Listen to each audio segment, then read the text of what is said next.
I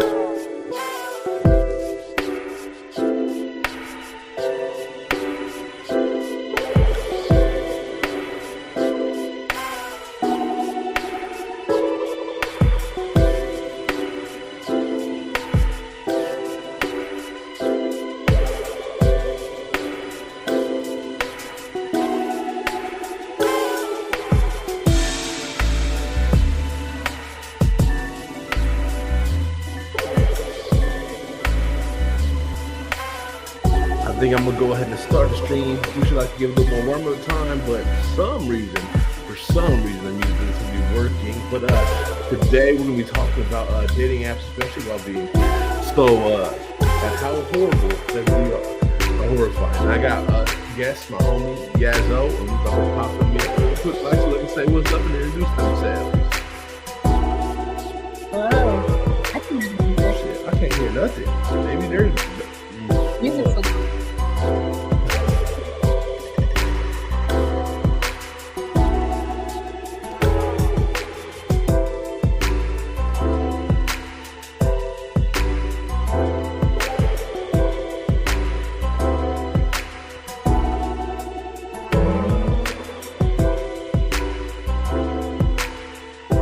I figured the problem.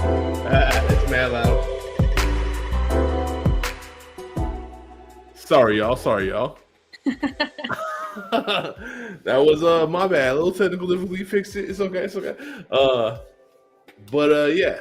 Again, let me say that over again. I don't know if y'all can hear me over the music, so it was way too loud.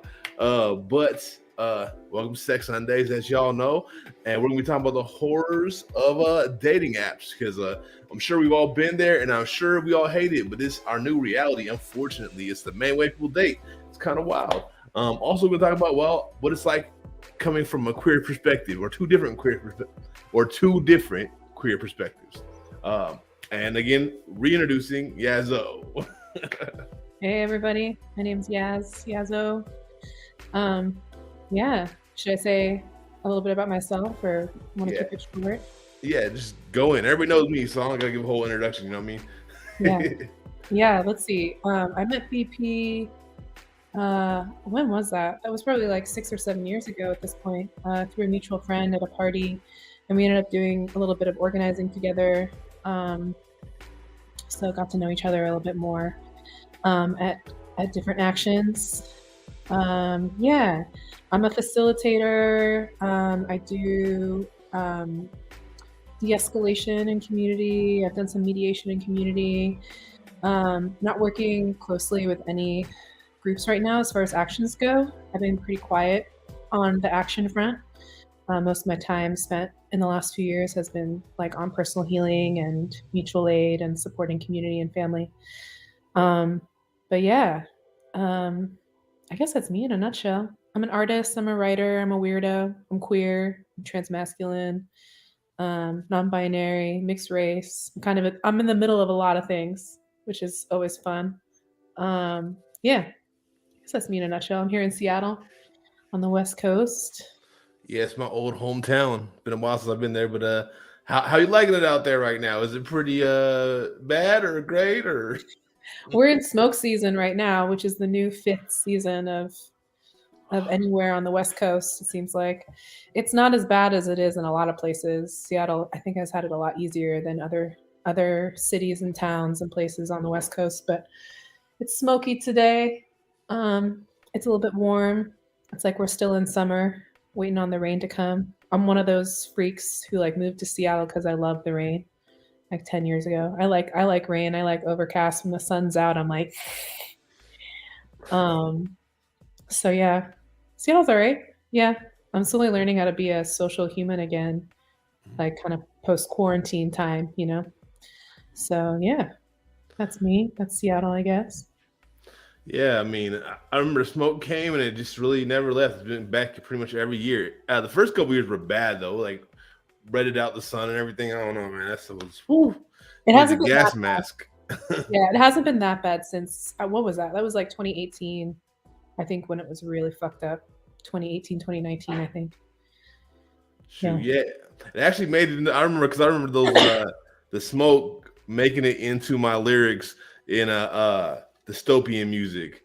part about that, talking about the red skies and stuff. You know, I was like, because that shit was wild. I mean, and it's I was a little off topic, but it's wild because when Seattle, if you don't realize, that was a rainforest, or supposed to still be a rainforest. But as climate change is drying up more and more, and then you're also getting these big fires, it's just like, yeah, the country's burning. But yeah, just like these dating that I wish they would just burn away too, because we can use our forests, but we don't need these dating apps. I don't think. I mean, I think it's better to actually build real relationships. But that's yeah, this topic's been on top for me recently. Me and friends have been talking about it.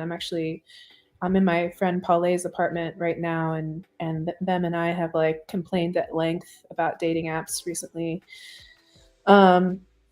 Yeah, it's like the alienation of capitalism, the alienation of colonialism, like has kind of primed us to like really take it, like really like mesh into the world of dating apps. But I think things have gotten a lot worse since the pandemic, right? Because for a lot of people, their only way to connect or make new connections like became even more narrower in the time of the pandemic. So a lot of people who weren't even doing the dating app thing started doing it.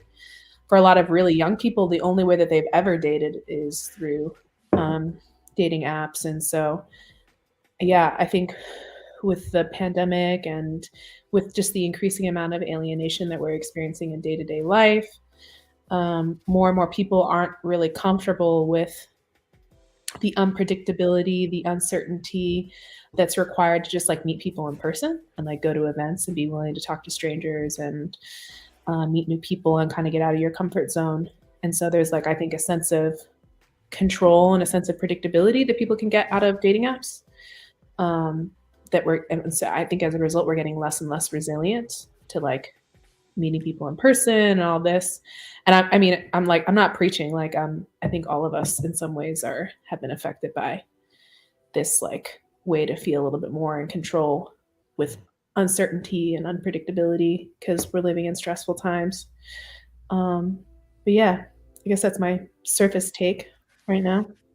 I mean, yeah, that's pretty real. I mean, I think it goes along with the social media culture right now we live in. We live in a space where social media is the foundation of our existence. Yeah. You know what I mean? It affects your employment. It affects everything, right? Like you get jobs through Facebook nowadays, or I think Facebook's dying, hopefully, but there's still got many other social medias that are just doing that. And then we got that for dating too. And I think it also makes it why we're so like boxed in and think in these very team-like linear like constructs, right? Is because all we then do is reinforce the things we already think by looking for people who have profiles that fit what we already think, right? Yeah. And that also means people who are bigoted digging deeper into the bigotry, right? And you see it, I mean, you see it through dating profiles like clearer than anything. It's especially around queerness, right? Around homophobia and transphobia, you know what I mean? Biphobia, specifically when it comes to AMAB folks. So like those things really, it really also shows how certain people don't get valued, especially that people don't even give someone a chance based off of an image, right? Not even just to date them, but just even know them, right? And then it becomes more reinforced the more we're meeting friends through these online concepts, right? We're looking for aesthetics more than depth, right? And I think that's harmful for us as a society, but also for us as individuals personally. Totally.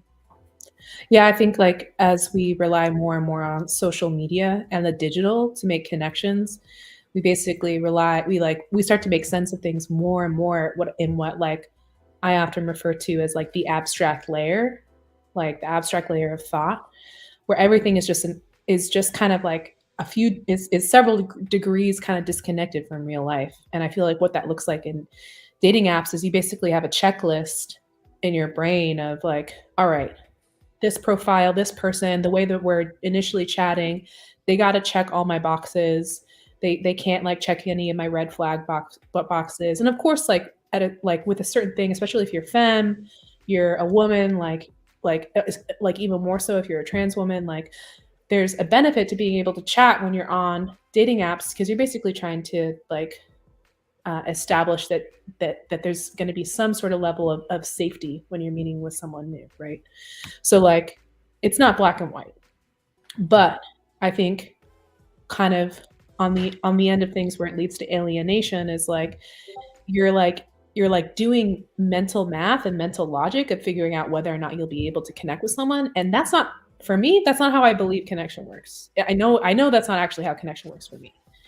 um you I can mean, like make a bunch of conclusions of like, oh, we've got all these things in common and like I get a good vibe over the chat. You're not going to know until you meet someone in person, like whether or not there's chemistry, whether or not like there's like there's like mystery or curiosity or like a sense of like, oh, like I feel like we can relate to each other, and also there's like we're different enough where I feel like I can learn something from them. You can't get any of that through chat. I mean, I, I Go ahead. oh I was about to say I don't think that you can adequately pick up on red flags, or you can misread things as red flags that aren't via chat so easily. Because I think a lot of red flags, when at least for me, is picked off by observing people in person. Like you can't really, like for example, people who are socially awkward are always going to suffer from the red flag alarms of Mm, dating apps, right? Because they're not really good at being charismatic. However, people who are, I think a lot of times people who are predatory are more likely to do better because a lot of them are charismatic. And charismatic mhm, people are going to know what you want to hear and be able to hide their red flags a lot easier until you start really getting around them in person. But if they mm, already got you kind of like wrapped up in some psychological manipulation, you're already like they got some hooks in there already. You know what I mean? And I think that's the thing, is I think there's a false sense of protection too that comes with dating apps, and we've seen that play out in like some horrifying ways. Like there's some real horror stories about what's happened uh to people through dating apps. You know what I mean? And it's yeah, because a lot of predators are charismatic. Let's be a buck about it. Like a lot of yeah, them are. Not all of them, but a lot of them are. And so that's what I think dating apps don't really protect you from that in a way people think they do, in my opinion. Also, I'm 6'2" and big light skinned person. If I'm getting set up, it's gonna be get set up to get robbed or something. Not in the same way that I think risk run for more femme body folks. So yeah, yeah. I feel like it's a completely different set of skills in terms of like what it means to open yourself to meeting someone new in person and getting to know them in person, and it's a completely different set of skills in terms of like how to get like a fun flow in a chat on an app, you know? Like you could be going back and forth and having this funny, like witty kind of back and forth with someone on a chat, and you're like, oh, this is fun, this is great, like I'm interested in this person. And sometimes, there's like it's a one-to-one. Like you have a good flow over chat, you also have a good flow in person. It's not black and white. But it's a different skill set. Like you could have like a great back and forth with someone on chat, and then you meet in person, it's just kind of like, what do I say next? And then I'm also asking the question of like, are we like unable to connect in person just because like the social muscle of like getting to know someone new in person is just kind of weak for both of us in general? Or yeah, I mean, I don't know, I guess I'll speak for myself. I'm a pretty hyper social person. I've like always been pretty extroverted, and having grown up in a lot of different intersections of life, of class, of race, of gender, of queerness, of all sorts of things, like in general in life I've been good at connecting with people from a lot of different kinds of backgrounds. But man, with the pandemic and with just the way life has changed in the last 3 or 4 years, like I like I'm not as strong in my way to connect, in my way to like get to know someone new as I used to be. And I was already starting with a lot of advantages in that place. You know what I mean? So I don't know. I feel like we're all affected by this in one way or another. that's real. I mean, I feel like we also get affected by it differently too. Like, right? Because I think the impacts on individuals based off of who they are can vary so much. But I feel like for pretty much everybody, it's negative, right? It's what it seems like to me. Like, but Yeah. I Yeah. think. Oh, go ahead. Oh no, I was just agreeing with you. And I'm reading the chat right now too. Oh shit. I think a big thing I really want to see us do as human beings, just learning how to actually be social again in person. But also, like, I think there's another component too to when it comes to like dating apps and then seeing in person, to just like I think it's probably for everybody. There's also this like things that don't come from word, right? There's things that don't come from like the things that you text, right? So you Yeah. might not be necessarily a person that click via text very well. You just might not be, the individual just might not be good at that, period. That's a skill that some people just don't have. They're not going to be able to how do I text respond to shit? They might not be on that. They might be very much a vocal person, but they also, there's this level that's not only just vocal, so like phone won't even cut it. That might be just the chemistry between people that can happen even in silence, you know what I mean? And those type of things, you can't predict those. There's also, you might just be repulsed by a person for whatever reason. Yeah. And, you know what I mean? It might just be their energy when in person, you're like, something just feels off. And you're just like, I don't, and maybe they're not a horrible person or nothing, but maybe they're just not a match, you know what I mean? They're just like, yeah, we can't really be friends. Something just doesn't rub right, you know what I mean? Sometimes someone reminds you of an ex, or reminds you of like someone in your family that you don't have a good history with, and like you're not necessarily going to be able to pick up on that with chat or even with a picture, you know? That's truth. That's truth. Yeah. But yeah, I mean, and then like I said, there's all the bigotry though too. Like, right, that's the one thing that gets me a lot with the dating apps is people. That's where people's racism pops out clear. That's where people's homophobia pops out clear. That's where people, you know what I mean. And don't get it wrong, I don't have any issue with people mainly dating people who look like them.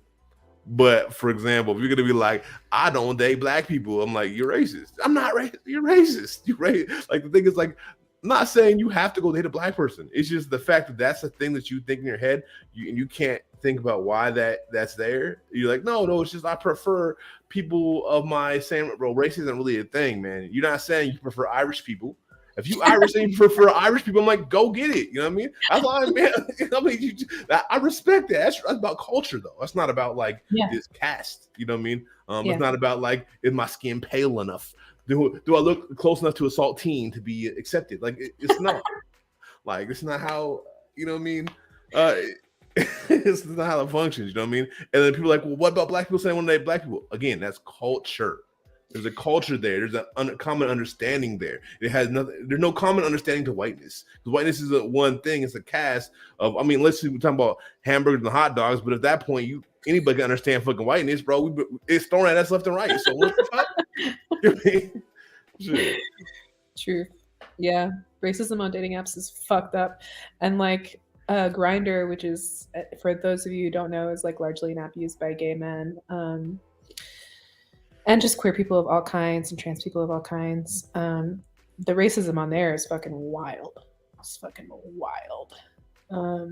So yeah, racism on apps, whether it's more of a queer leaning app or more of a straight leaning app, like it's everywhere.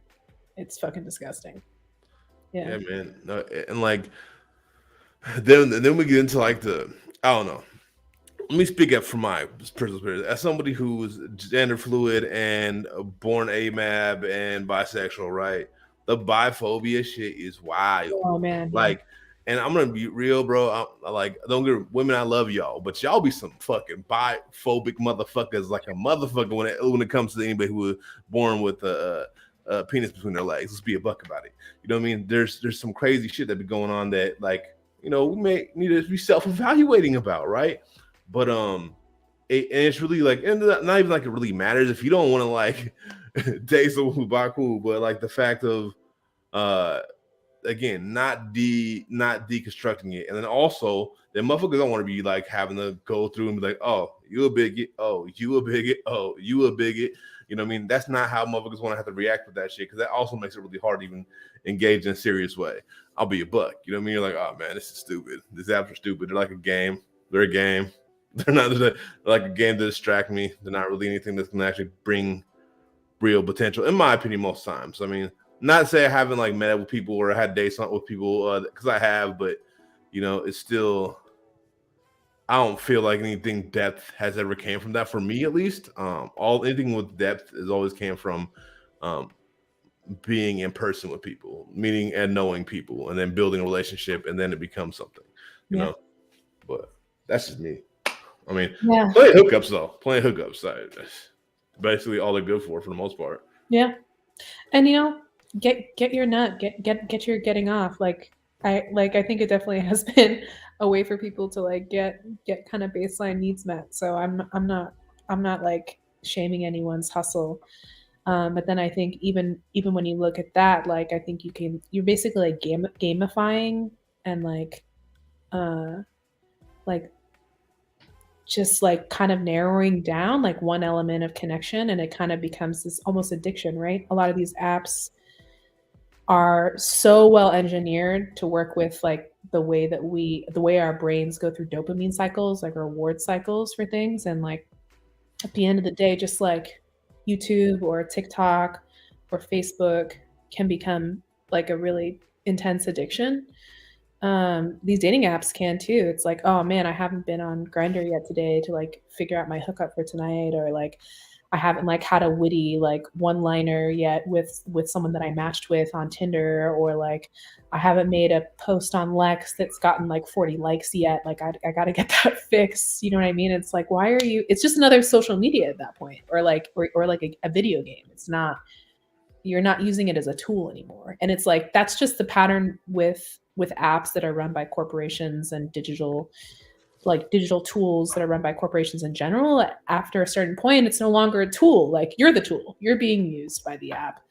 And it's like, okay, where's the utility of this? Is this just like yet another thing to like distract and like pacify, to like keep you like feeling okay in a fucked up time, as opposed to like actually getting a depth and a really important need of connection met, which like involves some like going out of your comfort zone, some uncertainty, some like willingness to be curious about mystery. You know what I mean? Which the dopamine cycle of like gimme, gimme, gimme, like that doesn't really facilitate that. You know?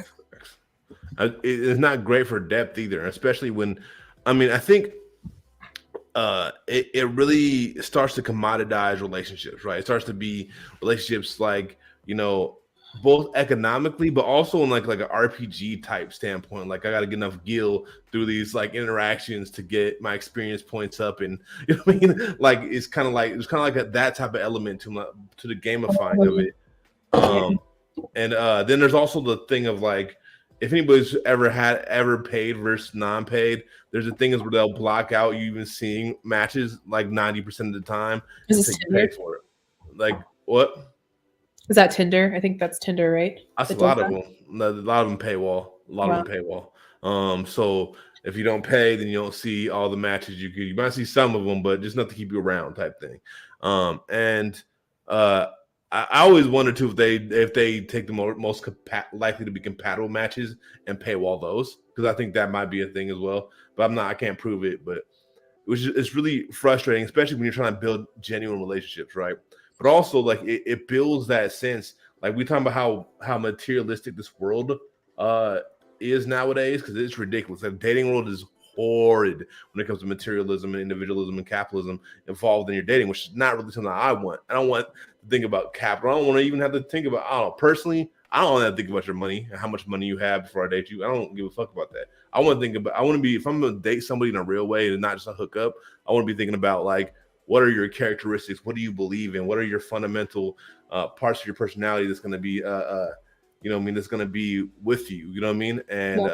And things like loyalty, but these things are not measurable by this capitalist games they be making. In fact, I think it really increases our worst characteristics.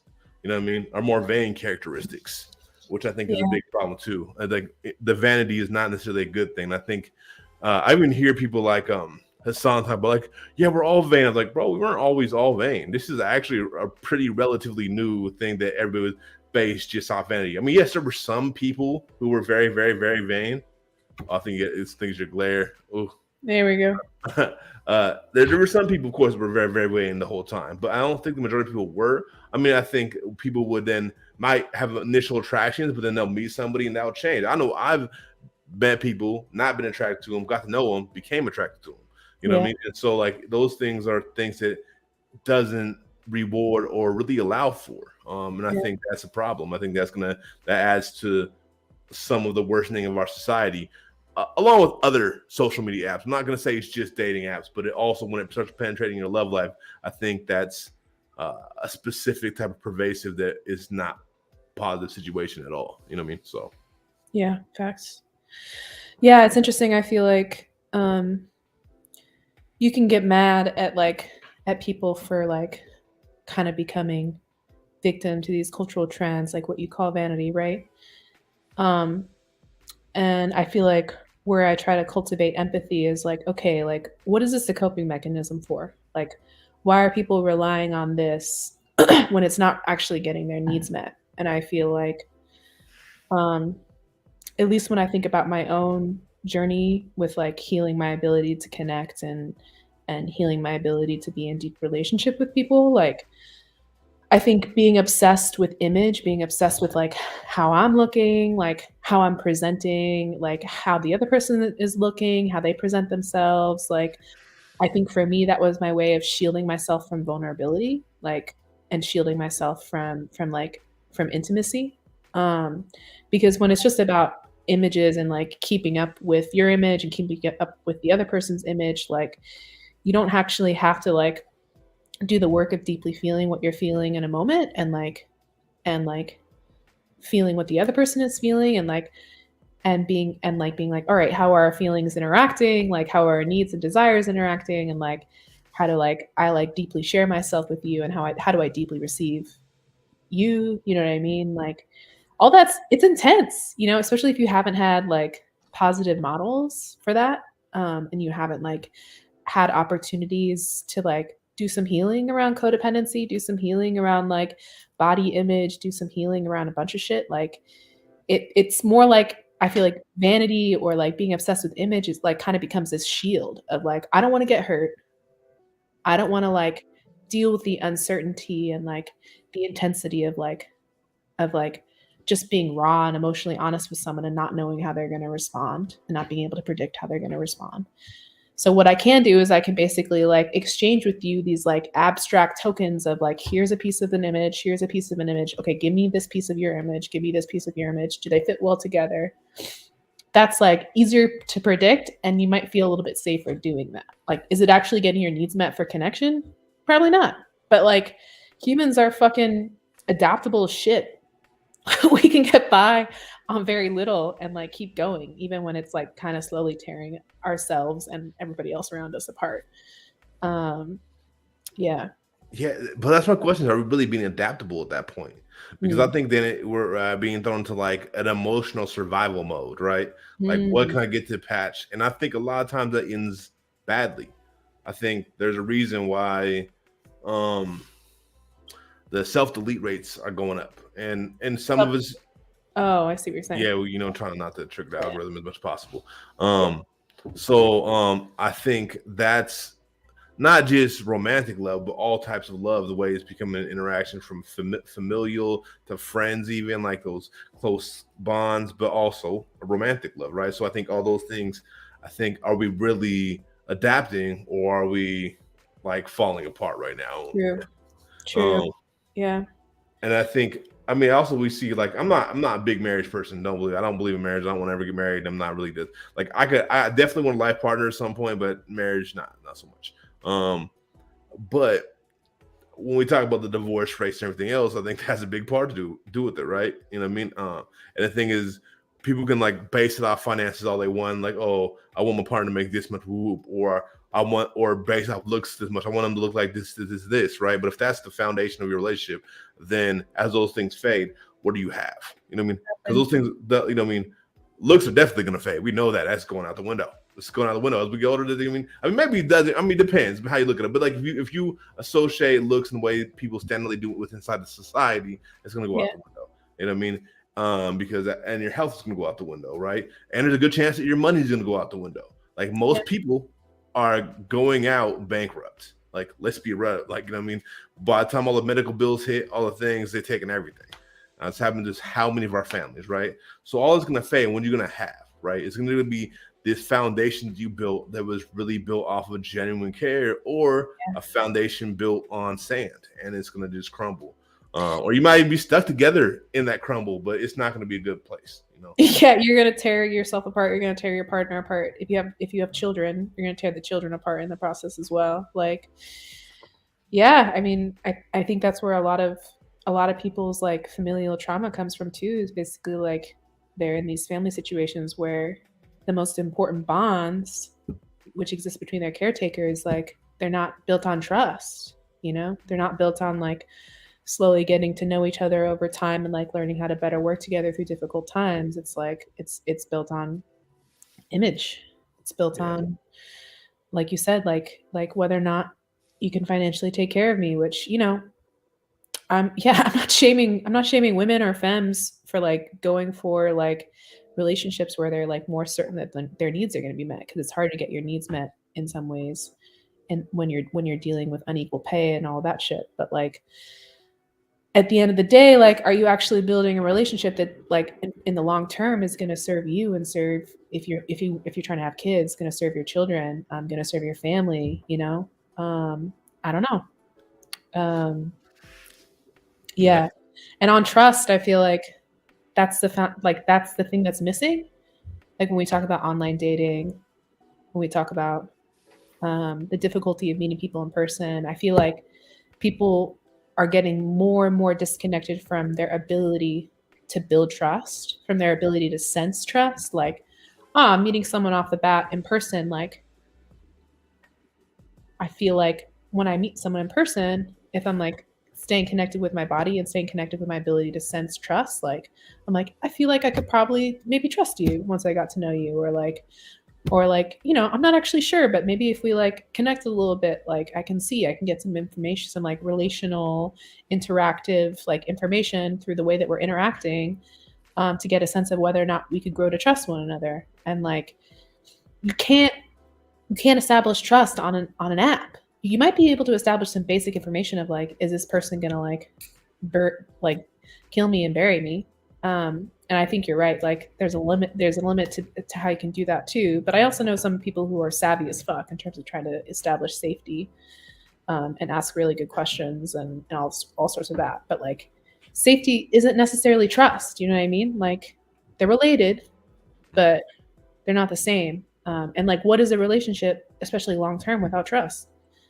Um, Yeah, I feel like I think there's a Kendrick Lamar song that has a line about this off of the Damn album. It's like, I rather you trust me than love me. Like, I can kind of relate to that on a level. Like, I want love in a relationship, but like when shit really falls apart, like, and maybe the love's not being felt for a little while or in that moment, like, what do you have? Probably just like whether or not you trust the person to like make it through with you to the other side of like a really shitty moment or a really shitty situation. Facts, facts. Yeah. I mean, trust in like also like I mean, I don't think people understand what is not love. You know what I mean? I Mm. think we all just have these ideas, and some of us grab on to certain ones, and some of us grab on to others. Because for me, like a big part of if someone loves me or I love them is going to be about loyalty, and Mm. that comes with trust, right? If you're loyal, I can trust you. You know what I mean? If I can't trust you, What does loyalty mean to you? um, loyalty is I mean, there's a lot of ways to define it. I don't mean like loyalty is in like monogamy or something. That's not what I'm saying. Mhm. To be clear, I mean loyalty is in like you in that person's corner first and foremost, right? And Mm. so like if his loyalty is really there, you'll pretty much be through thick and thin. Is what it means. You know what I mean? Mm. Like pretty much. There's some things that can make me like review who I thought you were, and if you do some of those things, I might be like, nah, I can't fuck with you. But that's as the time is like those are things when you like have to reassess who that person actually was or whatever. But I'm not gonna go into that because that goes to darker territory because I have a really high bar for what that is. You know what I mean? For me, it's like essay shit. You know what I mean? And so like stuff like that. You know what I mean? Or being a petty or something. You know what I mean? I'm not gonna say all the words that'll trigger the algorithm, but those things are like the ones that make me like, nah, you're not who I thought you were. You know what I mean? But if it isn't those type of things like loyalty, you're gonna rock with that person no matter what. And even if you're mad at them, you're gonna rock with them, then check them or talk it out or beef with them about it, but as someone who's loyal, you know what I mean? That who are loyal to each other. You know what I mean? They're not gonna be like, oh, I'm gonna switch up on you or I'm gonna split on you because I Yeah. think that thing is something that's really rare now. Loyalty is like, and I would say that also I'm learning to expect it back because I know but people might not realize I'm a really loyal person. If I fuck with you, I'm loyal as fuck. I'll die for you for real. And It's now, true. and the thing is like, so I'm learning to expect that back because for a long time I realized I didn't really expect the same level of loyalty back from people I put that into. You know what I mean? Yeah. And that's just really rare. And I'm not talking about just romantically. I'm talking about friendships too. Like, you know what I mean? It's really rare to have those. But in a romantic relationship, for me, I'm like, okay, that's a big thing. If we're gonna get ever serious, loyalty is the number one thing, and that comes with love. If you're not loyal to me, you don't love me. And loyalty, again, I'm not saying it in some monogamous way, because I know a lot of people say loyalty, they mean nog. They mean whether or not you'll do infidelity or whatever, which, you know, that's a whole other subject of trust, right? But yeah. And I don't even think like fucking up in those type of ways necessarily means someone's not loyal. If you are in a monogamous relationship, now I'm not saying you should put up with it and still be with them or something like that, but it doesn't mean you can't fuck with them, in my opinion. But or like even if like a boundary gets crossed in like a poly relationship where someone like slept with someone they shouldn't have slept with or something, right? I mean, it depends on who, but like that's you slept with someone's mom or something or dad. Yeah, it depends on context. There's so many different things there. You know what I mean? Like. And that's another thing, man, context. I don't want to interrupt your flow if you were on one, but no, go ahead, go. What's the conversation?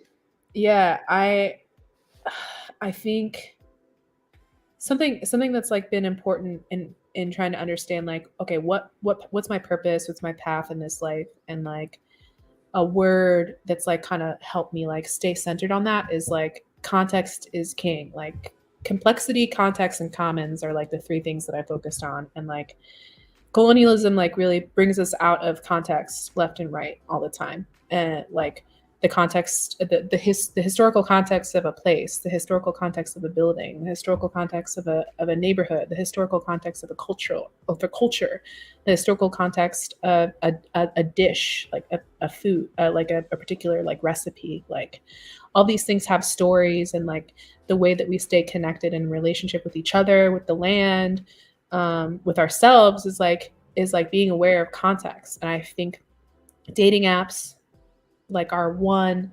manifestation of how like capitalism and colonialism and white supremacy basically suck the fucking context out of everything, and like just like leave these like abstract signifiers, these like abstract like flags, basically being like, if this thing is present and if this thing is here, then it's good or bad. And it's like, bitch, that's not how reality works. Like context is everything. What was the and if we're using infidelity as an example, like what's the context of the relationship? What's the context of my personal trauma? What's the context of the trauma of the other person? Like, how do we like, what's the context of the ways that I feel really loved? What's the context of the way the other person feels loved? Like, how did we build trust? Like, what was the circumstance of them like breaking trust? Like, context is everything. And like, if you're not curious about context, if you're not curious about like actual like real story and real connection, like what the fuck do you have? I don't feel like you have anything.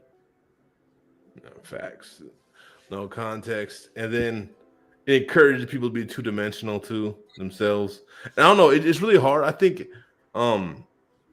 as somebody who is attracted to mainly femmes. When I say femmes, I mean not just AFAB folks. To be clear, I mean I'm attracted to feminine energy generally. Not or neutral. If you're extra masculine, not really gonna be my opinion. It's basically what it is. But like and to make it doesn't, like I said, doesn't just mean AFAB folks. It goes beyond AFAB folks. It's about the energy.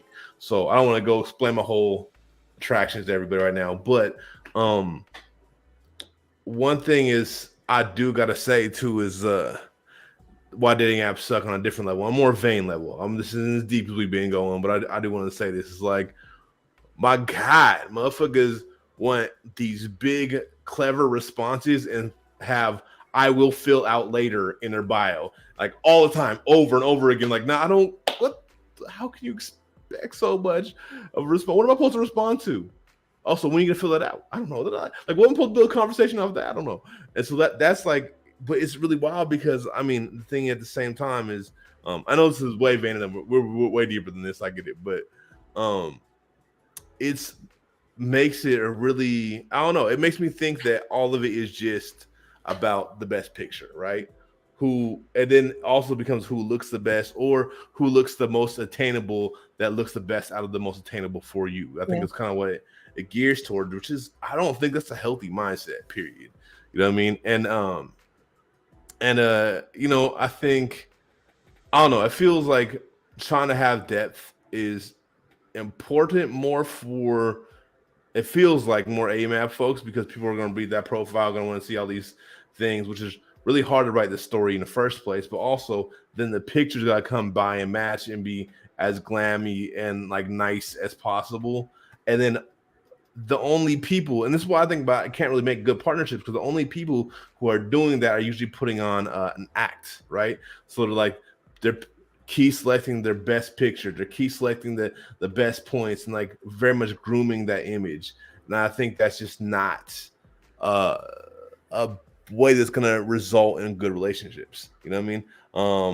Uh, but also again, uh, I'm saying from my perspective. So I like to hear your perspective, seen from a different point of view, and what have you seen? And maybe it's more different more queer friendly apps that might feel a little more different, because the most queer friendly one I got is OKC. I don't go on Grinder because I'm not interested to people who are got all that masculine energy, but I'm still queer, so it's like a weird space of like finding where I even fit in that for me. So maybe that's part of it too. But yeah, it's interesting. It's a good question. I feel like the only dating app that I've been able to interact with lately, because all the others feel like trash to me and don't feel like worth my time, is something called Lex, which is like relatively new, spelled Lex. And it's like a throwback to when queer people, as far as like dating apps go, it's like didn't really like the way to connect online was through Craigslist. Like Craigslist is a fucking dangerous place now. I don't recommend that anybody. I mean, I know a lot of sex workers who still make money on Craigslist. So I think there's a way to do it. But it used to be like if you were cruising or like trying to hook up with a gay or a lesbian or queer person or another trans person or whatever, you go to Craigslist to connect with people. And it was kind of like dope, is what I hear. I wasn't a part of that scene, but. So Lex is inspired by that era, and you can basically make little posts being like, hey, this is what I'm looking for. This is what I'm like. And it's got a limited number of characters. You can do like a little title and like a little paragraph. And you have a profile, but like until recently, I think they did just add profile pictures, but like it's not image based at all, basically. Like you can connect your Insta if you want to. You can have a profile picture, but a lot of people don't. So it's just kind of about text, which I don't know, still isn't great as far as like being able to like figure out like whether or not you can connect with someone. But it's interesting. And Lex also is like no cis men. So there's trans women, there's trans men, there's non-binary people, there's queer cis women, there's basically no straight people, maybe excluding like straight trans people on the app. And that's a cool environment, but it's interesting. It's been out for I think a couple years now, and it's location based. And even just seeing how it's changed over the last couple of years, like I feel like I see it going down the trends that a lot of the other dating apps go down, even though like it seems like it's run by people who really want to facilitate connection, and they're not trying to build an app that like is purely monetizable. They're not trying to build an app that just becomes like a gamified kind of thing. Like I think it's actually built by people who want to facilitate connection in queer community. And I've met some pretty fucking cool people off of Lex, so it's been good. But I think where things become a problem is when you're basically unwilling to meet people in person. Like I don't want to chat with you for fucking 3 months. I have trouble keeping up with text messages with like the 10 or so people that are the most important people in my life. You know what I mean? Like I don't want to keep up with a stranger on text for like a week or 2 weeks or 3 weeks. Like I want to like just like quickly do an exchange and be like, hey, do you want to meet up in person in a public place, in a place where you and I both feel safe? And like the name, I just saw Amen Ra asked for the name of the app. It's called Lex, Lex. I want to meet up in person and see if there's a vibe. You know what I mean? And if you're not willing to meet up in person, like I'm not going to chat with you for a month, bro. Like I'm just not going to do that. Like I don't have time or energy. Like I want to spend less time on my phone. I don't want to spend more time on my phone. And you run into that everywhere, you know? And I mean, I don't know. I get it. It's different for women and femmes. I'm more of a masculine leaning non-binary person. So I'm kind of like, let's meet up.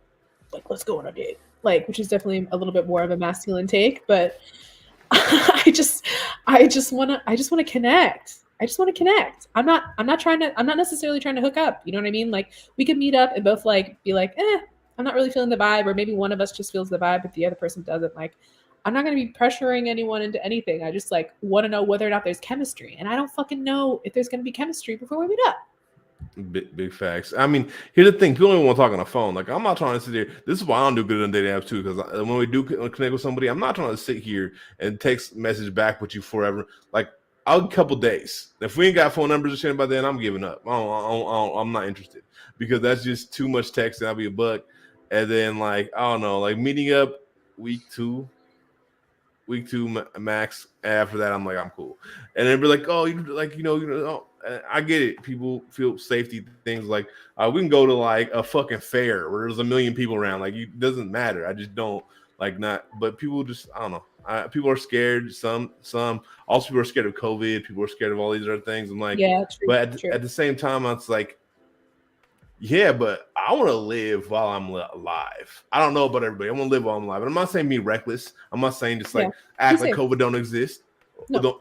Like, I'm not saying those things, but I'm not trying to be sitting like in a house messaging for a month period. Not much less 2 or 3. No, we ain't doing that. Like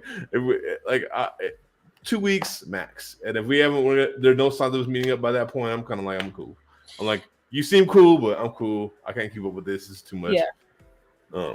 And I do think there are certain kinds of humans who like make it work in the digital realm. Like I've been a nerd for most of my life, and like when I was in high school, like had lots of friends who played World of Warcraft. I like dabbled in World of Warcraft. Like I know people who like met their like significant others on World of Warcraft and then like met up in person and like all of that. So like there's definitely exceptions. Like, and it was a good fit for them. And they end up getting like, being together for a long time. So like it's definitely not black and white. But like, I mean, I can see that more than I can see it over a dating app, though. Or playing a video game together. That's what you're doing something together. At least you're at least doing something. I think like for a lot of things, like the internet, whether you're connecting on an MMORPG, you're connecting on a forum, or connecting like over email or a chat room or whatever, like for a lot of people it was like a safe space for nerds to meet other fucking like-minded nerds, which I'm like, yeah, fucking get that. That's great. You know what I mean? But like it's become this whole other thing. It's become this dopamine game, which like, yeah, I don't think it serves anybody. Yeah, I mean, big facts. I don't think anybody's really getting their needs met. Period. I think the people who are more vain enjoy it more, but even them, I don't think really at the end of the day, it doesn't seem like they're too happy. You know what I mean? Like they're just patching. You know what I mean? They're just putting band-aids over bullet wounds type shit. You know what I mean? And it's just like, yeah, I think dating apps. I mean, I think it just brings out the worst of who we are generally. Like it encourages it intentionally because that's the most monetizable. I saw a couple of videos on fascism and why that capitalism leads to fascism and brings the worst out of us because yeah, it's monetizable. Money is made off of it. It's hard to make money. Hard to make money off of things that actually are beneficial for people, beneficial to their hearts, their life. You know what I mean? Because it doesn't move fast enough. The speed of trust, the speed of connection, it doesn't move fast enough for monetization. You know what I mean? It doesn't. And every business wants reoccurring clients. If they actually put people together that stay together and don't really need the app, even if they're poly and meeting more people, but they're like, no, but I got this solid relationship I'm cool with. I don't need to be on no dating app to meet people. I have these solid relationships that like these are my main relationships. I don't need to go on dating apps. It's not encouraging people coming back over and over and over again. Yeah. And that's really what it wants. So it wants something that's going to be a quick flyby, have you right back on the app, quick flyby. I think that's what it wants. You know what I mean? I don't think they want you to build like these long-lasting relationships because it's like undercutting their business model. It's kind of undercutting their profits. I think it wasn't like eHarmony or something though. I fuck them because they don't let hella people on. But eHarmony or whatever is supposed to be one of the ones that they're good at getting people together. And I think I haven't heard of them in a while. So they probably went under. I think that was like, you're showing your age right now, BP. But I think that was like one of the first ones that ever came out. I used to see commercials about that shit all the time. I was like, what? I'm curious about what people are saying in the chat. They're kind of quiet. There's a couple Yeah, comments, it's not but quiet. uh, The good Morty was saying, yep, and transphobia and ableism and anti-fatness and fetishization of people's identities. Yeah, I feel like it's a lot easier to fetishize people when you're in these like hyper abstract realms like dating apps, because everything just becomes about like a specific fucking thing instead of the facts. wholeness of a human being. Um, Anon Emos says online dating has pervasive racism, biphobia, classism, superficiality. Yep. Yeah. V Gamer said, my issue with that is that I began dating people when they established that they wanted to be with me for emotional, romantic reasons, then promptly ditched me when I wasn't satisfying. Yeah, I feel like when the image starts to fade away of like the checklist of like, oh, this person has this thing and that thing and that thing, and that means that they're romantically like viable for me. Like as soon as you actually start to get to know the real person, you're like, oh man, this real you is not matching up to the image of you that I had established for the first few months that we started dating. That's a whole nother thing too. I don't know. It's like dating apps are making things worse, but are they actually the problem? Like I feel like dating apps wouldn't be this highly used and utilized if like there wasn't an underlying cultural problem that like basically allows them to be relevant. Like if like they weren't useful in our culture, like they'd be irrelevant and they wouldn't be as big as they are. You know what I mean? Like so it's just Yeah. kind of like worsening what's already here. Yeah, I think it just plays to the worst side of our nature. But that's the thing is, it's making it worse by playing to the worst side of our nature. You know what I mean? Like, it's making it even more so like that in our society because it's like, yeah, yeah, feed that, feed that, feed that. And the more you feed it, the bigger it grows. You know what I mean? Any part of your neck. I don't know if people ever like really gone into meditation or like trying to have control over self, but anything you feed grows bigger and bigger and bigger and bigger. And Mhm. so I think it encourages us to feed those really narcissistic tendencies, encourage us to feed our really vain tendencies where we don't look for depth. And then we get rewarded with vain narcissistic relationships and wonder why all these relationships are going sour. Why Because am I like, miserable? Why is yeah, everyone around me miserable? yeah. And a So, lot of times I also realize and look at it like a lot of people don't want to realize that the problem is us. Not it's not just that person or my last ex, but no, you're yeah, probably the problem too. Like yeah, probably both of y'all motherfuckers on some same shit. You know what I mean?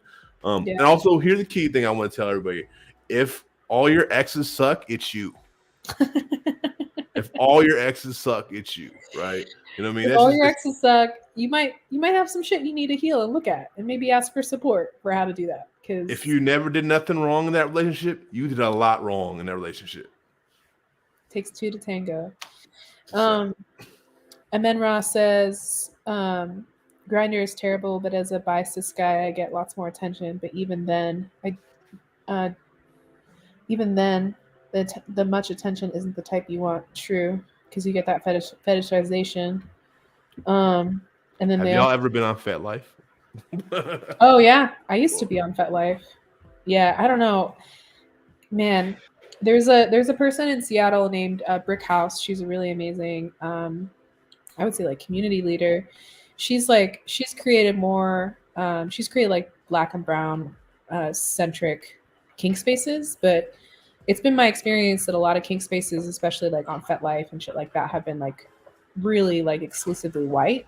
And like when I was first entering those scenes, I was like, I think a little bit more naive about what that would be like. Um, and like had yet to like really fully understand my own racial identity and a bunch of other shit. But like, um, yeah, like solely white kink spaces fucking suck. Is all I have to say about that. I mean, Seattle be like full of that. Not to mention, like in my experience on Fat Life, like I am literally the size of my package. Terrible, People hit me up, and that's all they interested in is that. terrible. That's like, but I mean, I know we talked about it a few times, but like that's how Fat Life has been. The interaction was, and so it's like, yeah, like if I look at the comments, it's like first, anywhere with my package, that's what the comments are, like all of them, and then yeah, I'm Yeah, not gonna go. If I just read those to y'all, y'all would be like, not y'all would be in shock, like, yeah. like to be a bug. I can't read them on here at all, but. So Yeah, it's kind of a crossover topic to what you and FD Signifier were talking about, right? On yeah, why maybe I should find them and censor them, and then like then bring them on for that chat because we are going to be on Sex Sunday with FD, Foreign, and Turb next week. So y'all should. nice. Hell yeah. Amenra also said, it's so hard to connect with people and be intimate. I feel like the high points of dating apps with people can be really awesome, though. I've met great people on dating apps, but that's 2 for 100. Yeah, I agree. I feel like I've also met really cool people through dating apps. So it's not black and white. Like humans do manage to still like create really dope connections even amongst like shitty conditions, you know what I mean? So it's not black and white, and sometimes that might be your only way to get your needs met. You know, maybe you're hella closeted and you're not in a situation where you can safely be out about your queer, your trans, or your gay or your lesbian identity, and like the only way for you to get certain needs met is in secret. Well, the internet's not a bad place to get those needs met in secret. So there's a lot of reasons why meeting online can work. Um, I just got to say though too. Also, if you're closeted, be very transparent about that, and don't sell promises to people. be true. Be clear. Don't like tell them you're going to come out at some point if you're not going to come out. That's like emotionally manipulative. And remember that the people you're interacting with are people that have fucking feelings. All right, I'm just gonna say that. Yep. My friend Paulette, whose place I'm at right now, wrote down a little note. They're listening to our conversation. They're also queer and trans, but they the kind of bullshit that they've been dealing with on dating apps is like more about their age because they're 54 and they've had a lot of trouble connecting with people because of their age, because of this image. It's the same image and vanity shit that we've been talking about. And they wrote, dating apps are the worst aspect of e-commerce. Ghosting is free returns. What do you mean by ghosting is free returns? What do you say, Morta? Free returns. What do you mean? But I don't know what free return means. Like e-commerce, impulse buy, impulse buy, impulse Ah. buy, free return, impulse buy, free return. That Ghosting is like that's cool. So like ghosting is like basically like you impulse buy a connection. You go on Amazon when you're drunk or you're high or you like need a fix to like fucking feel something and you have some money to spend, so you impulse buy something. It's kind of the same thing with a dating app where like you go on, you quickly connect with someone to get a little dopamine, and then you just ghost because it's like I got my need met. I just need a little dopamine fix. I'm not trying to get anything else. Yeah, I mean, ghosting definitely could be like horrible. Like, I mean, the thing is like, I don't, and don't get me wrong. I think everybody has the right to set their boundaries or wherever they set it. But like ghosting, again, it's not considering other people's feelings and not considering the impact you have, um, especially when you consider it being queer, right? And like the different impacts, especially for like example, like trans women. Like if you constantly doing that, you think about how many times other people have done that to them over and over again, right? And some of that is because especially closeted people. That's why I had to throw that out there, especially closeted folks. Like you know what I mean.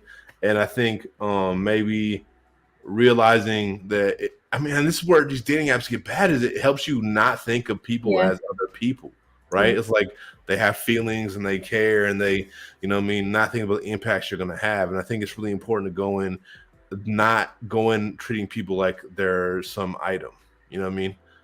Like I said, not having the impulse buy like they're a product to get, you know what I mean? Instead, seeing that person as a full fucking person. Yeah. Yeah. Yeah, you can kind of safely stay in the closet indefinitely with dating apps because you can just like if you go on Grinder, there's like a lot of people who post like discreet. They don't have a face pic, like all this shit. You can like get just enough of your needs met staying in the closet by being on Grinder, and never fully be out in your life or your community, which I would say actually limits your ability to live a full and realized life, but like it feels safer, right? Like that's the other like that's I feel like we were talking about this before. Like dating apps help people feel safe in a way that I think limits their like ability to fully live their lives. It's just safe enough, you know, because you feel like you're in control. Um I do got, D's sorry, oh, go ahead. I do gotta say something, and I'm gonna probably piss some people off with this, but it is gonna be this. I just gotta say, I'll be real with y'all. Cis women add to that really bad. like with the biphobia, because, and no, don't get it wrong, men are still responsible for actions even when they're bi and all these things, but building the culture of wanting to like hide who they are and not be out, and then it leads to them being also then in turn, as they're being abused by society and by a bunch of people, including cis women, right? Then they go on to then pass that abuse on to other people, which is not okay, to be very clear. I'm not justifying that shit at all. And I think that's a big part of it, because one thing, as a bi person, like I know that there's hella people that I may be attracted to, especially like even though my own people that just won't fuck with me because I'm bi. Now, Yeah. I'm just like, fuck you. Okay, whatever, fuck you.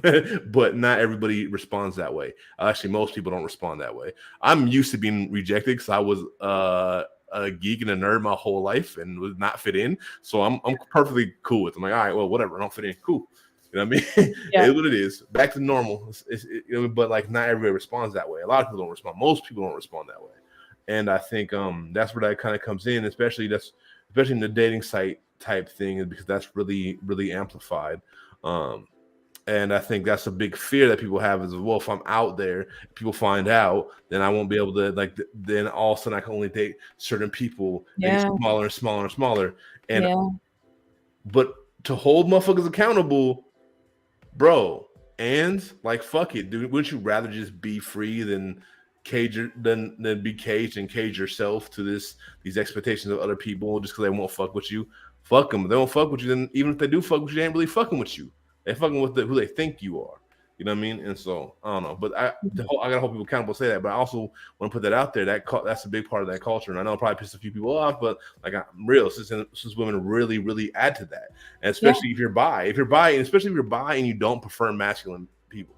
Like if you're bi, like, yes, I'm bi, I'm attracted to masculine people too, or I'm attracted to people that are amab but with femme energy or whatever. Like, it makes it really, really horrifying. I remember as a kid when I was younger, it was really horrifying to just be myself, right? Because it's like, people won't be attracted to me. They won't even want to touch me. Shit, motherfuckers might not even want to shake my hand.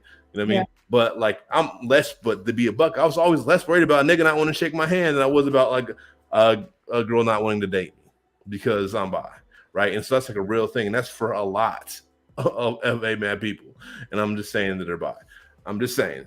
You don't have to like this, but I'm telling you it's true. People aren't ready for the fact that cis women are also responsible for holding up a lot of cis hetero bullshit, just as cis men are responsible for it. We're all responsible in some ways, because I've got all sorts of internalized shit that are in conflict with my own identities. So we've all got shit to work on, but cis women don't get a free pass because they're women. So yeah. There's something I wanted to talk about. Let's see. And then D10 says, it's just so cold. We don't have to be the best friends, but I always tried to have some basic human decency with my hookups. Yeah, I mean, like, I've definitely had situations where I'm looking to have like a fun and casual, like, quick connection with someone. That doesn't mean I need to dehumanize the person I'm with to keep things casual. Like, you can connect deeply and just have that be a one-time or a two-time connection without treating someone like they're an object. Like there's a difference between transactional and casual. You know what I mean? Like, big facts. I'm not treating you like a fucking like a sexual ATM. I'm like, let's be vulnerable and real with each other and have some fun tonight. And for me, it's tonight only, but I'm going to be fully present with you. I'm not going to treat you like a sex toy unless that's your kink, and then we can talk about that. But let's actually fucking connect about it. You know what I mean? So I feel that hardcore, and I feel like it's a lot easier to like treat people like sex and intimacy ATMs as opposed to like actually connecting on dating apps. Also, it's another thing that dating apps definitely encourage too. They encourage the type of interaction, or like, sexual or emotional. Like, there's some of that too. There's a lot of that too. So like, also don't treat people as emotional ATMs. That's another thing that I think people don't want to recognize either, because that's also hard on people, and that's actually gonna be harder at least for me, that's harder on me than someone treating me as a sexual ATM. If you treat me as a ATM, I'll get what I can out of it, and then I'll probably be like, all right, cool, you don't really respect me, I'm gonna just bounce. You know what I mean? But like, you treat me as an emotional ATM if I invest in you, then that hurts way more personally. And that's not for everybody. Yeah. I say that's the same, everybody's different, right? But like for me specifically, and I know there's a lot of people like me too, that emotional ATMs is not a good thing either. So yeah. Yeah, when I was more, before I like knew that I was transmasculine, and I was out as bi and like on the dating apps a lot more than I am now. Like the amount of shit that I got from unicorn hunters was fucking annoying as shit. And for people who don't know, like a unicorn hunter is basically like a het couple who are like looking for a bi femme or a bi woman to like be their third so they can like spice up their life. But instead of doing that in like a way like where they're being upfront about what they're looking for and all of that, like you often get sucked in and kind of treated like an object and like disrespected and like often can become like basically your body and your mind become like a space for a proxy war in a fucking failing relationship. So you end up like doing a bunch of emotional labor for like a het couple whose fucking relationship is falling apart and they can't figure it out. So they think that like bringing a third person into their dynamic is going to make shit better, which, news alert, it fucking doesn't. Like if you're going to bring a third person or like open up your relationship needs to be in a really fucking strong place. Like y'all need to be like, have your trust game at an all-time high to do that. If you're falling apart, don't have a baby and don't open your relationship. Like you're just gonna make your shit worse. Like don't do it. Facts. But like dating apps definitely like I think made that like seeking out of like a novel experience easier for people. We talk about fetishization. Like I've been like kind of uniquely fetishized as like just exotic enough. Like oh, they're not white, they're like spicy white, so like ooh, this is interesting and like yummy and like like a spicy side dish to put on the dinner table. Like but like you never get the full respect or the humanization of someone who is like the main dish on the table, and that kind of fetishization is like a lot easier to do when you are on a dating app.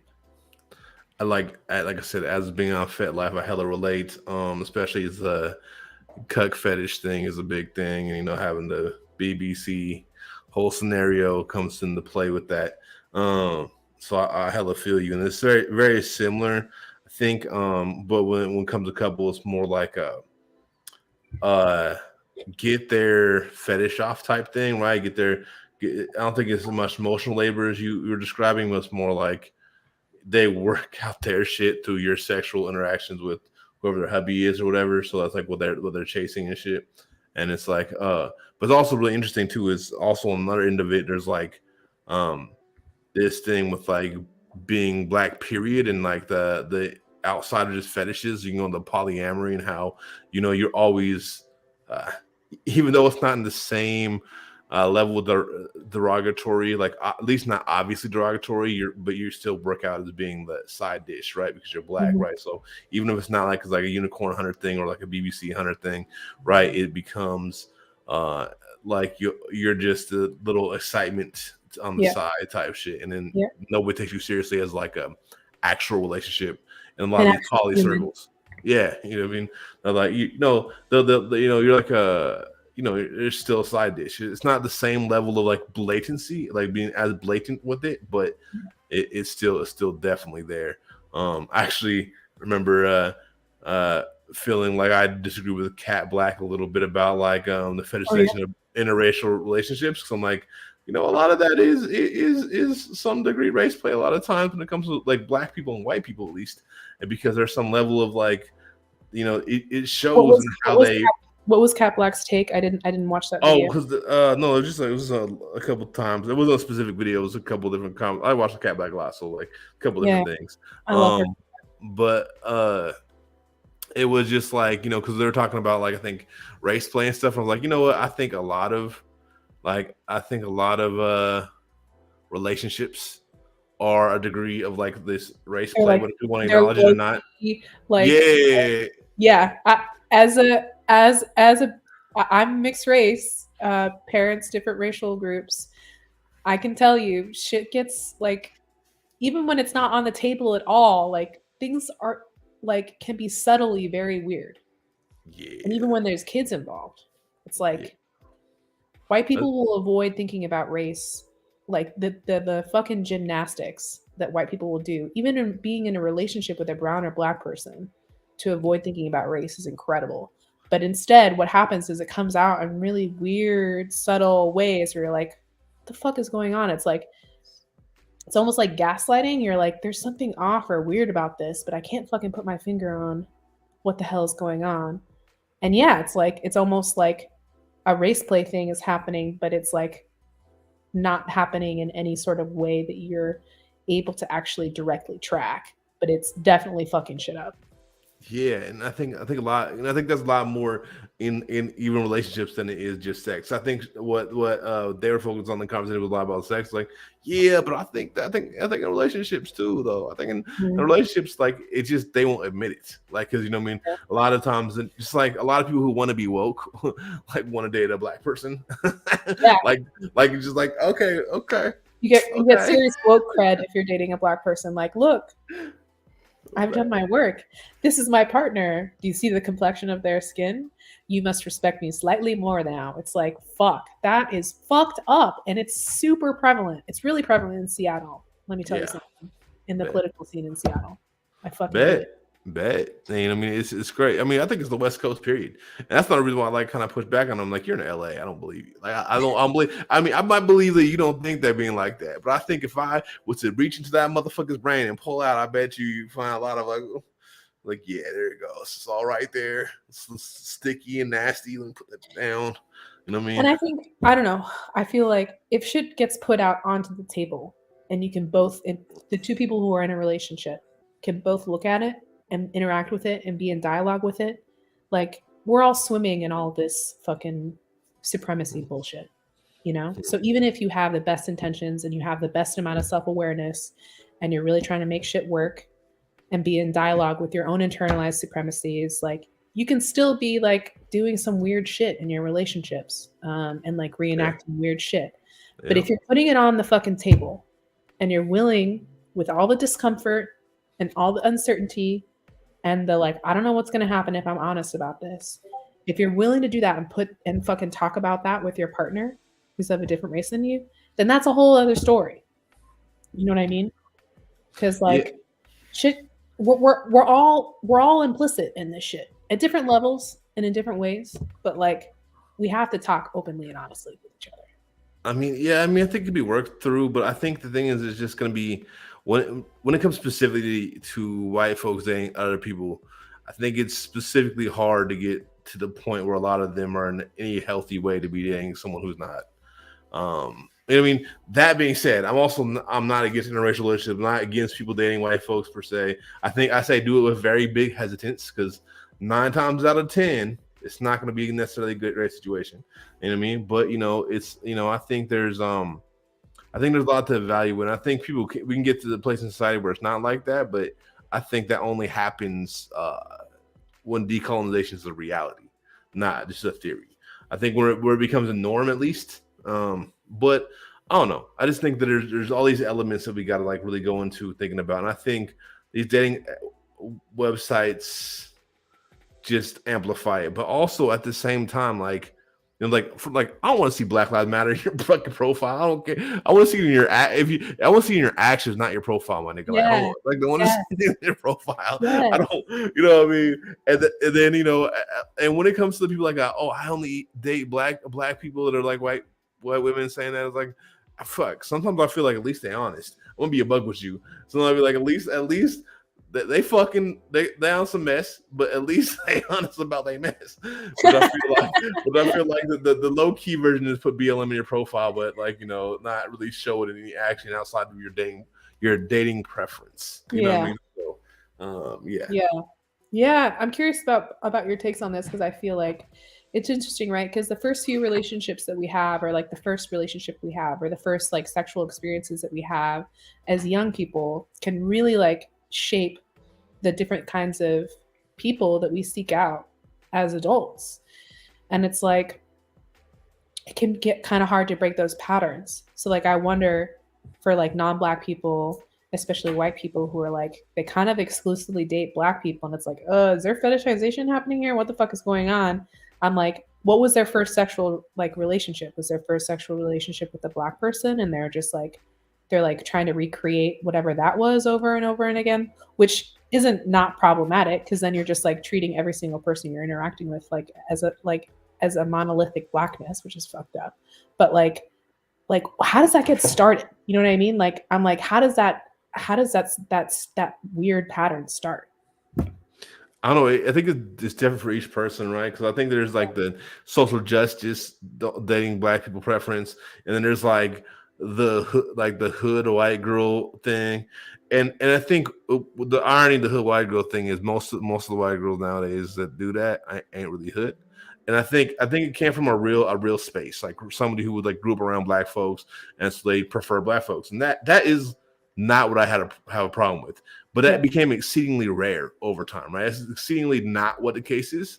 There's like there's people trying to emulate that and trying to, I don't know why they try to emulate that, but when they're really not like that, especially maybe I'm just speaking from Seattle experience, but this is my experience in Seattle. Like, you know what I mean? Like most of them are like that, you know what I mean? Which back in the day when it was that, then I guess it wouldn't have a problem with it. But also the same thing was like, I mean, it goes white dudes are good in the hood too. I don't have a problem with them dating like black folks either. But like when you start going outside of that, you know what I mean?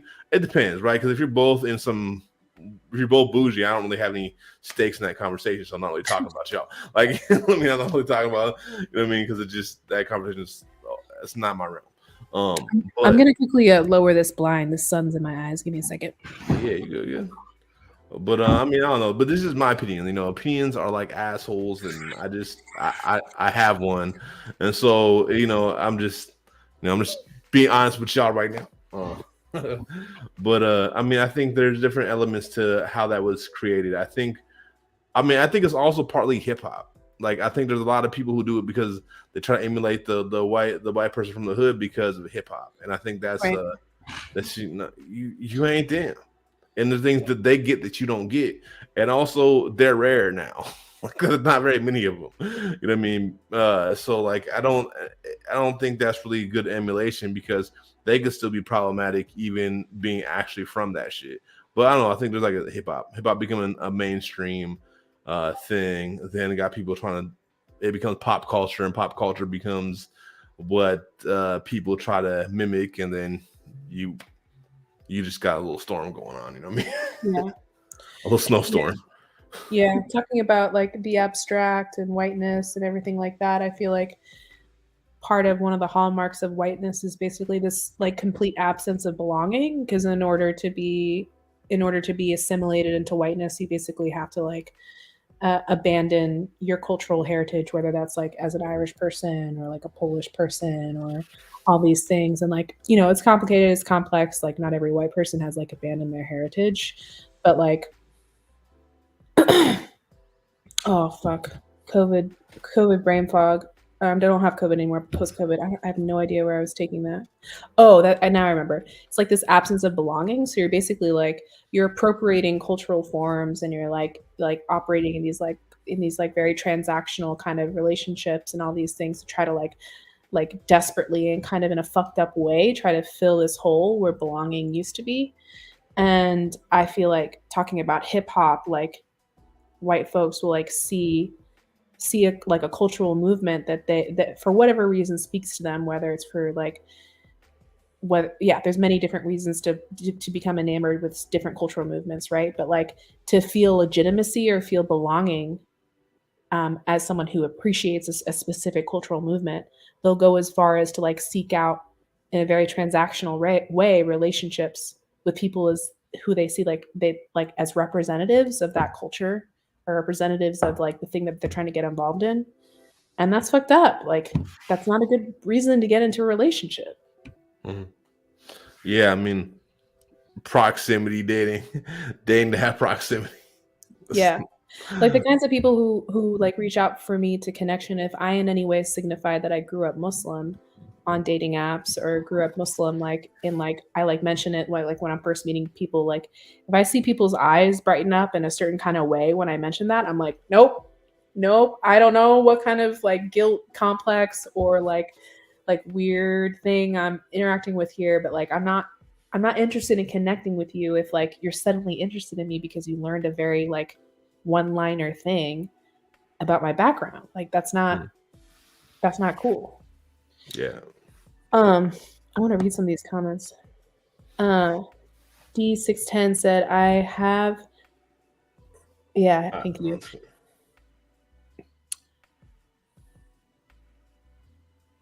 Oh yeah.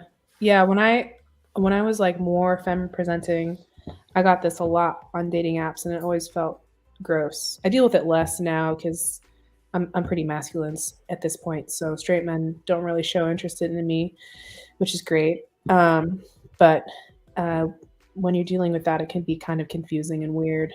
Um, I ask them questions sometimes. At least the ones who come to me don't tend to really feel comfortable approaching more masked guys, although they might find them more attractive. Yeah. So like someone that's closeted, but they still don't want to like Yeah. they don't even want to admit it to themselves, so they find some like compromise. Yeah. It And sounds like. man, non-binary people deal with that shit a lot. Like if if you're interacting with a straight person who's interested in you and you're a non-binary person, like there's a good chance that they're kind of gay. There's a good chance that they're kind of queer and they're just uncomfortable with actually exploring that. So they'll see you as your assigned sex at birth and like also feel like a kind of difference and they're like, "Oh, there's something here that I'm missing." And you basically become like a way for them to like explore their queerness, which I'm not solely against. Like I'm currently in relationships with people who are like that. So I don't think it's all bad, but it can be kind of shitty if like someone's interested in you because they want someone to hold their hand to like help them become queer and they're not actually interested in you as a person. You know, that's not great. Um, C. Alzamora says, "What's a good dating app for unattractive people? By unattractive, I mean not classically or physically beautiful." Man, that's a great idea. Like, what would a dating app look like for people who are like not interested in just being evaluated on their image or on, like how they fit in desirability politics? I fucking love that idea. I mean, I think that's also impossible to actually craft to some degree. I mean, you can like the way you described is possible, but like the idea of like unattractive, because like I think one is there's going to be people who are very standardly attractive that just don't think they are. You know what I mean? They'll come on there. There's going to be a lot of people are more attractive than they think they are as well. Like what I mean, just in general, they're not necessarily like the tens, but there's people who will be 10 on the scale of everybody's not everybody, but like what like the standard social thing is, right? And don't think they're attractive, but also people who are like seven out of 10. I guess I hate to use the scales, but I'm just using like how people generally think. Let's be real about it. How people think like that. 7 out. So I mean, I don't think like that, but we're talking about society right now. You know what I mean? yeah.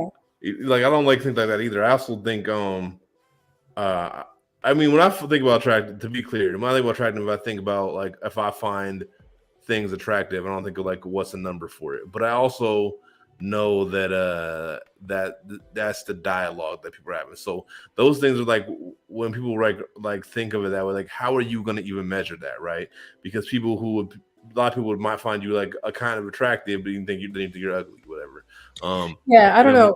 So it's like those things. I don't know how you could craft a website that was based off of unattractive people, because what is unattractive?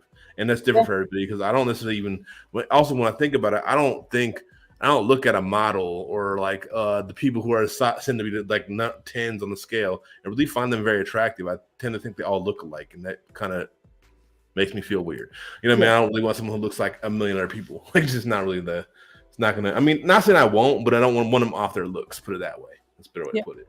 I'm attracted to like confidence. I'm attracted to like meeting someone and feeling like they like are really clear about like they have like visions and dreams and like really care about people and really care about their own healing and like have done deep work with themselves in whatever time they've been an adult to like try to heal shit, whether it's like internalized supremacy or trauma or like. And I'm very attracted to people who feel like really steady on their feet, you know what I mean, in terms of like this is someone who like has been through some shit but like keeps getting up and like keeps asking for help and keeps trying to connect. Like that shit is hot as fuck to me. Like, and yeah, there's definitely like different like physical attributes that I find myself if I like, you know, list out the different people that I've been attracted to. I'm like, oh yeah, there's some commonalities there. So like it makes sense that we're like attracted to certain things. But if I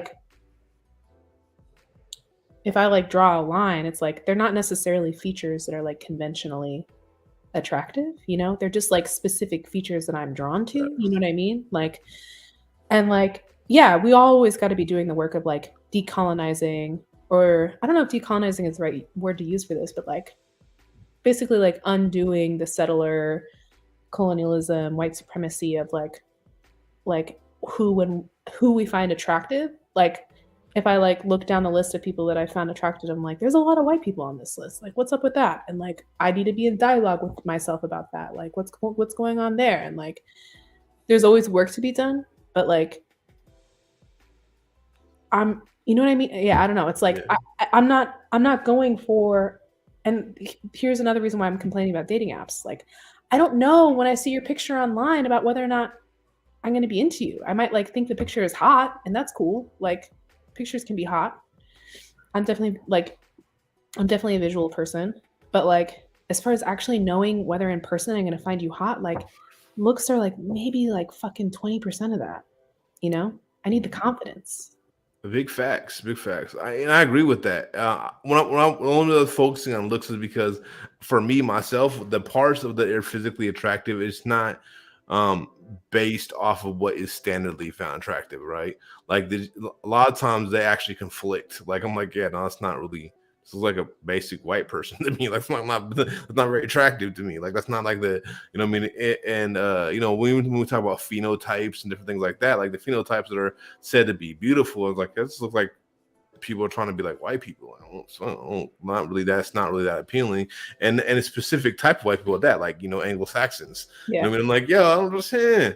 You know what I mean? Versus like, you know, the things that may catch my eyes physically are not necessarily the ones that society is going to say is super attractive or whatever. I like people who look like real people to me, right? And I don't want someone who looks like a model necessarily as far as like physical attractiveness. Now, that person can make me attracted to them, but it's not going to base on their looks because I already think they look like everybody else. Like, you know what I mean? Which is not going to be what appeals to me personally. I like to see somebody like this that has a very attractive, unique appearance. If when talking about appearance, but also like you said, like that's only the like 2%. I'm lying. I was at 2%, but 20% of like what makes a factor, right? And so like, you know, if you only had that 20%, that's mad into fail territory. It's like, no, not happening, because you only have that 20% or nothing else is, nah, I'm not interested. You know what I mean? It's like you could not have that 20% of what I find most physically attractive, but if you have like 75, 80%, that's a lot of compatibility right there, right? So it's like, you know, it's just, so I agree with you on that level too, but I think, yeah, I just don't think there's a way to like make really, I mean, you can say conventionally attractive, non-conventionally attractive, but you just like, let's be real, we're just going to like push everybody out who has white phenotypes. Let's stop playing. Like that's what we'll be doing. Like, okay, oh wait, there's a lot of people color here. Actually, that might be a good app. Actually, if you have white phenotypes, the line, you know, there's so many different lines. Like where does like a someone who has like a disfigurement but is very light skinned or white, like where do they fit in on that scale?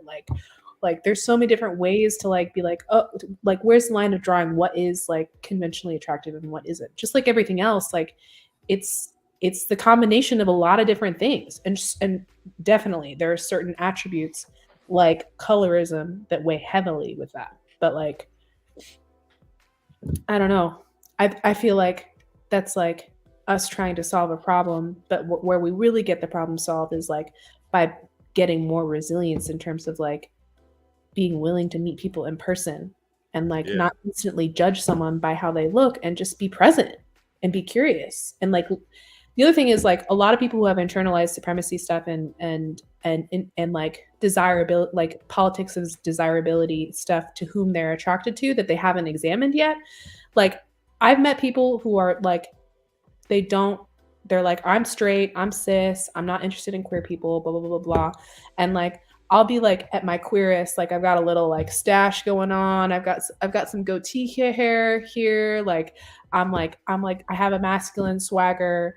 And I can tell that this person is attracted to me and I'm a visibly queer person, but they're like not aware that they're attracted to me. And if anything, they're like fighting against it. And I hear this from fat folks too that often they'll like start connecting with someone and they're like, there's a spark here. There's like an exchange. Like this person's interested in me and I'm interested in them. And there's chemistry. But the other person is denying their attraction to this fat person because that would mean all sorts of things about like who they are and all this shit. So like, yeah, like if you're actually working on your shit and you want to solve the problem of dating apps and all this other like supremacy politics of desirability shit, like what it means is being open, honest, and present with yourself when you're meeting people about like noticing when there's chemistry and like not making evaluations just based on image alone. Like that's how we solve this problem is we work on that muscle, not how do we make an app that like makes it slightly better. I mean, I then agree with you. the problem. I definitely agree with you. I think a lot of it has to come by building actual relationships.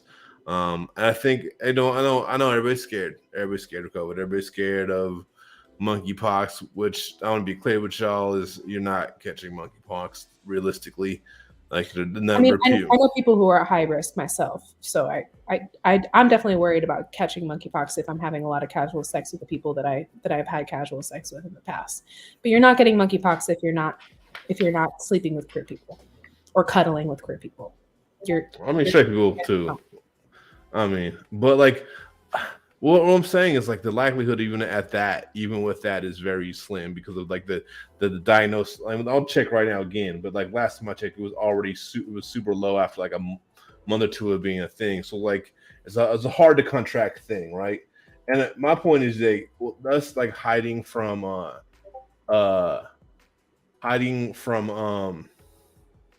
these diseases is like hurting us to some degree. And now I'm not saying be reckless. That I think they're two separate things, but then being realistic and understanding and also educate ourselves up so we don't seclude ourselves. Also, I want to point out that that the best way usually to beat plagues is actually to have supportive communities that have each other's back. You know what I mean? Don't be a fool. Don't act like it's not real. Don't do those things. Don't be a Trump supporter. You know what I mean? Don't do it like they do it. But like, you know, I think having communities and relationships that support each other is how historically we beat a lot of diseases, and we need to not react that way, in my opinion, if we're going to have healthy relationships. I think honestly we are depending on those healthy relationships interpersonally, but also in communities to be able to survive a lot of things we're going through. And if we react by like, oh, fear, I think it actually hurts us. You know, I think I'm not saying be ignorant, because that's not the same thing. I'm not saying be Trump's word, because they just go out ignorant. Like, learn what it means, learn what the actual ramifications, look what the actual dangers are, and then move accordingly, but don't just isolate ourselves. Yeah. I don't feel like I can have an opinion about this because I'm not chronically sick. I'm not fat. I'm not an elder. I'm not disabled. So I see people having really big debates, especially in the queer community, because a lot of queer people end up with like chronic illnesses and there's a lot of big debates on what it means to like take care of each other in this moment in terms of COVID risk and monkeypox risk. And it's also like, how do we maintain our cultures, and how do we like maintain like our sanity, by our relative sanity, by like being able to connect with one another and support one another. And yeah, I don't feel like I can have a strong opinion on it, because I see like I don't feel like I have the right to have an opinion on it, but I think just like everybody else, I'm feeling the effects of isolation, and I'm also seeing like how the most vulnerable are being really deeply affected by isolation in order to still stay alive. Yeah. So it feels like a really fucking complicated subject. Yeah, I mean, and I do get chronic illnesses, and I'm not saying people with chronic illness or stuff that really breaks don't take their precautions, but I think also that includes like being able to have community there that will support you, and especially like um, if you need precautions, we'll take the precautions when they can uh, to be able to make sure that they are good before they see you, right? You know what I mean? Like if I know you're at risk and I fuck with you hella hard, if I got to quarantine for 2 weeks, like hey, y'all, I'm gonna see y'all for 2 weeks and come spend some time with somebody, I'm gonna do that. You know what I mean? If that's what it's got to take. But Yeah. I mean, I think a lot of us aren't in that situation, and we got to be honest about that. Even with my fat ass having heart problems, I'm not in that situation. I don't think. You know what I mean? I thought about it a little bit. If I catch COVID again, would it kill me? Maybe my heart would go, but I don't think so. And now the thing is, like, I realized that it's just more complicated than just like, oh, let's go just hide. And I think relationships are extremely important in survival. Yeah. Like the fact of us not having relationships probably led to a lot more people dying when they had COVID than would have died, because those things really have an impact on your health. It's not fiction, you know, that they've shown that like the relationships will have impact on survivability of catching viruses, disease, and everything. I did look up the monkeypox. So at this point, over this whole time it's existed, it has 12,000 cases, which might seem like a lot, but then you got to divide that among the population of our country, which, like I said, that's why it's not really that realistic. And I'm not saying go hug and cuddle with everybody. Yeah. That's not what I'm saying.